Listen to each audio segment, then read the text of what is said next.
Welcome back students to the channel Zero Study. In class 11, today's topic is depreciation.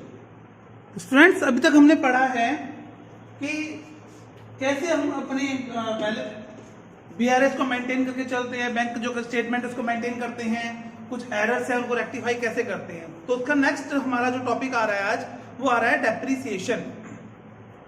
Hindi में बोलें तो इसे बोलते हैं हरास। मतलब किसी वैल्यू, किसी एसेट की वैल्यू, कोई भी फिक्स एसेट। देखिए जब हमारा बिजनेस हम करते हैं तो दो तरह के एसेट हम लेके चलते हैं बिजनेस में, current asset and fix asset. तो जो फिक्स एसेट की वैल्यू है वो डे बाय डे, एक लैंड के अलावा, एक जमीन के अलावा जो भी हमारे पास फिक्स एसेट्स हैं, टेंजिबल फिक्स एसेट, यहाँ ध्यान रखना जरूरी है। टेंजिबल फिक्स एसेट्स की जो वैल्यू है वो डे बाय डे डिक्रीज होगी। रीजन चाहे कोई भी हो, तो जो उसकी वैल्यू में डिक्रीज आ रहा है उसे हम क्या बोलते हैं? Depreciation.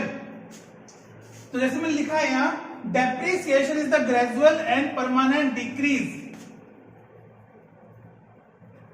In the value of an asset from any cause. किसी भी रीजन से, कोई भी रीजन है, उसकी वजह से अगर फिक्स एसेट्स की वैल्यू डिक्रीज होती है, परमानेंटली डिक्रीज होती है, उसे क्या कहा जाएगा? डेप्रिसिएशन। अब कौन कौन से रीजन है जिसकी वजह से हमारी जो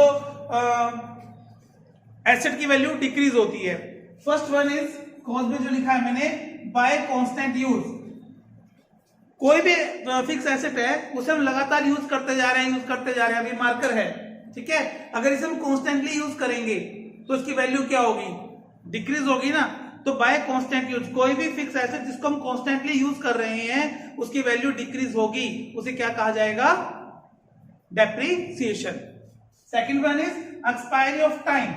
कुछ चीजें ऐसी होती हैं, कुछ एसेट जिसको हम यूज करें या ना करें, उसका एक पर्टिकुलर लाइसेंस मिलता है हमें। फॉर एग्जांपल, हमने एक मोटर व्हीकल लिया, एक कार हमने परचेज की, गवर्नमेंट उसको कहती है कि आपकी जो इस कार की वैलिडिटी वो 10 ईयर्स है। मींस 10 ईयर्स तक आप इसको रन कर सकते हो, उसके बाद इसको आप रन नहीं कर पाओगे। मतलब क्या है? आप उसको यूज करो या ना करो, आफ्टर 10 ईयर्स ये क्या हो जाएगी? डेड हो जाएगी, आप इसको चला नहीं सकोगे, है ना। तो ये क्या है हमारे पास? Expiry of time. तो डे बाय डे, 1 साल निकल गया, 2 साल निकल गए, 3 साल निकल गए, उसकी वैल्यू क्या हो रही है? डिक्रीज हो रही है। भले आप उसको यूज कर रहे हो या यूज नहीं कर रहे हो, उसकी वैल्यू डे बाय डे क्या हो रही है? डिक्रीज हो रही है। Next one is expiry of legal rights. कुछ चीजें ऐसी होती है जिसके यूज करने का हमें लीगल राइट मिलता है, राइट्स मिलते हैं। फॉर एग्जाम्पल, जब हम माइंस लेते हैं कॉन्ट्रैक्ट पे, कोयल माइंस है या ऑयल वेल है, तेल के कुएं, है ना, तो सपोज कि 15 इयर्स के मैंने क्या लिया, इसको कॉन्ट्रैक्ट पे लिया, लीज पे लिया, 15 इयर्स की लीज पे इसको मैंने ले लिया। अब 15 इयर्स की लीज का लेना मतलब क्या है कि 15 ईयर तक इसको मैं यूज कर सकता हूं। आफ्टर 5 इयर्स मैं इसको सेल करना चाहता हूं, किसी और को सब लीज देना चाहता हूं, दे सकता हूं, लेकिन वहां उसकी जो वैल्यू लगेगी वो कितनी लगेगी?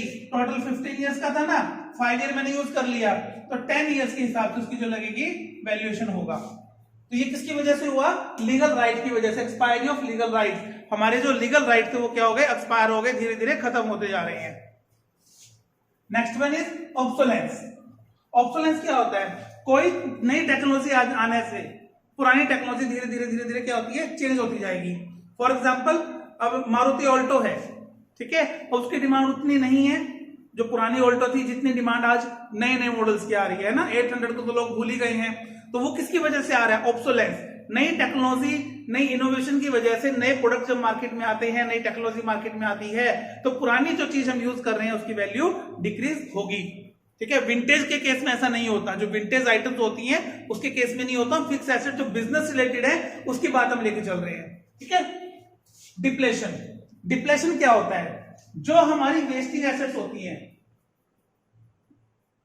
उनकी जो वैल्यू कम होती है उसे क्या बोला जाता है? डिप्लेशन। कांस्टेंट यूज करेंगे, उसके अंदर की जो चीज है, जो पावर है वो कम होती जाएगी, उसे क्या बोला जाएगा? डिप्लेशन।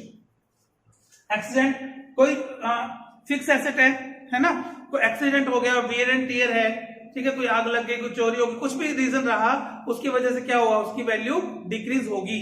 तो इन सब ये जो रीजंस हैं, ये किसके रीजंस हैं? डेप्रिसिएशन, क्योंकि डेप्रिसिएशन होता क्या है, क्यों लगता है, हमें लगाना पड़ता है, ठीक है। ये बहुत सारे रीजंस हैं जिसकी वजह से डेप्रिसिएशन की जरूरत हमें पड़ती है।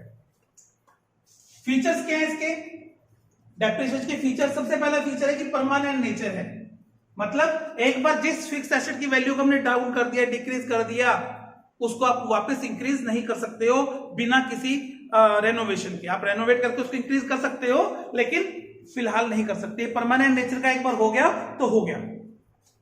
और ये जो डेप्रिसिएशन चार्ज होगा ये ओनली टेंजिबल फिक्स एसेट्स पे होगा, इंटेंजिबल पर नहीं होगी। अगर इंटेंजिबल का होता है, जैसे गुडविल कम होती है, तो इंटेंजिबल फिक्स एसेट है ना, वो उसे बोलते हैं राइट ऑफ होना। क्या होना, राइट ऑफ।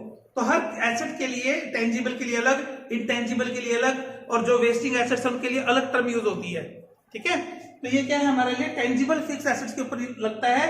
किसके अलावा, लैंड, एक जमीन को छोड़ दें, लैंड को छोड़ दें, तो सबके ऊपर हम क्या करेंगे, डेप्रिसिएशन काउंट करेंगे, जितनी भी टेंजिबल फिक्स एसेट्स हैं। Gradual and continuous, gradual means धीरे धीरे, कॉन्टिन्यूस लगातार, धीरे धीरे होता है, लगातार होता है। ये नहीं कि आपने एक साल डेप्रिसिएशन चार्ज कर लिया है, नेक्स्ट ईयर नहीं चार्ज करोगे, ऐसा नहीं है। आपको ये परमानेंट, लगातार, कॉन्टिन्यूस ईयर्स में इसको चार्ज करना होगा। सबसे बड़ी बात, not valuation of asset but allocation of cost. Asset का वैल्यूएशन नहीं है ये। मैंने 1 लाख रुपीज की एसेट परचेज की और एस्टिमेट किया कि 10 इयर्स तक ये चलेगी, तो 10,000 पर ईयर जो है डेप्रिसिएशन मैंने चार्ज किया। मतलब ये हुआ ना, 1 लाख की मशीन है, 10 इयर्स तक यूज किया, तो 10,000 पर एनम का क्या हो गया, डेप्रिसिएशन हो गया। ये वैल्यूएशन नहीं है बच्चे, ये क्या है, एलोकेशन ऑफ कॉस्ट। इस 1 लाख को 10 इयर्स में डिवाइड करना, ठीक है। अगर हम पर्टिकुलर ईयर से चार्ज कर लेंगे, हमने 1 लाख जो है वो हमने पर्टिकुलर ईयर से चार्ज कर लिया, लेकिन उसका जो बेनिफिट मिल रहा है वो तो आने वाले टाइम में भी मिलेगा ना। हमने इस साल मशीन ली और इस साल के प्रॉफिट से माइनस कर दिया सारा का सारा 1 लाख रुपया, लेकिन उसका जो बेनिफिट है वो आने वाले टाइम में भी मिल रहा है। तो इसको एलोकेट करना है हमें, पर्टिकुलर ईयर से चार्ज नहीं करना। Next one is effect on book value not market value. अब किसी भी एसेट की 2 वैल्यू होती है, बुक वैल्यू और मार्केट वैल्यू। सपोज ये बोर्ड है, ये मेरी फिक्स एसेट है, मैंने इसको क्या किया, बुक वैल्यू इसकी 500 शो कर रहा हूं। बुक वैल्यू कितनी शो कर रहा हूं, 500, जो मैंने अपनी बुक्स में लिखी हुई है, फिक्स एसेट बोर्ड 500 रुपीज। लेकिन मार्केट में हो सकता है वैल्यू इससे अलग है ना, हो सकता है 400 हो या 600 भी, कम भी हो सकती है, ज्यादा भी हो सकती है। तो जो डेप्रिसिएशन है वो सिर्फ किसको इफेक्ट करता है, बुक वैल्यू को, मार्केट वैल्यू को इफेक्ट नहीं करता, ठीक है। नॉन कैश एक्सपेंडिचर, सबसे बड़ी बात क्या है, अब मैंने ये बोर्ड सपोज की 1000 में परचेज किया था, कितने परचेज किया था, 1000 में, आज इसकी वैल्यू 700 रुपीज है। 300 का जो लॉस हुआ है, मेरा एक्सपेंडिचर हुआ है, क्या मैंने किसी को पे किया, नहीं। ये एसेट की वैल्यू डाउन हुई है, मैंने किसी को पे नहीं किया है। समझ आ गया। तो जो डेप्रिसिएशन है ये हमारे लिए क्या है, नॉन कैश एक्सपेंडिचर। किसी भी फर्म के लिए 2 एक्सपेंडिचर नॉन कैश रहते हैं, कौन कौन से, depreciation and interest on capital. Interest on capital भी नॉन कैश एक्सपेंडिचर, हम पहले भी पढ़ चुके हैं कि only 2 expenses are here which are non cash in nature. Which one? Depreciation and interest on capital. हो गया क्लियर। अब स्टूडेंट्स जो मेथड्स है डेप्रिसिएशन को कैलकुलेट करने के, वो टोटल 8 मेथड्स हैं। कितने, 8 मेथड्स, लेकिन हमारे सिलेबस में 2 हैं। कौन कौन से, स्ट्रेट लाइन वैल्यू मेथड, जिसको हम SLV बोलते हैं। इसी का दूसरा नाम जो है ओरिजिनल कॉस्ट मेथड भी है, ओरिजिनल कॉस्ट मेथड, और परमानेंट कॉस्ट मेथड, इसको बहुत सारे नाम है इसके। Second one is return down value method,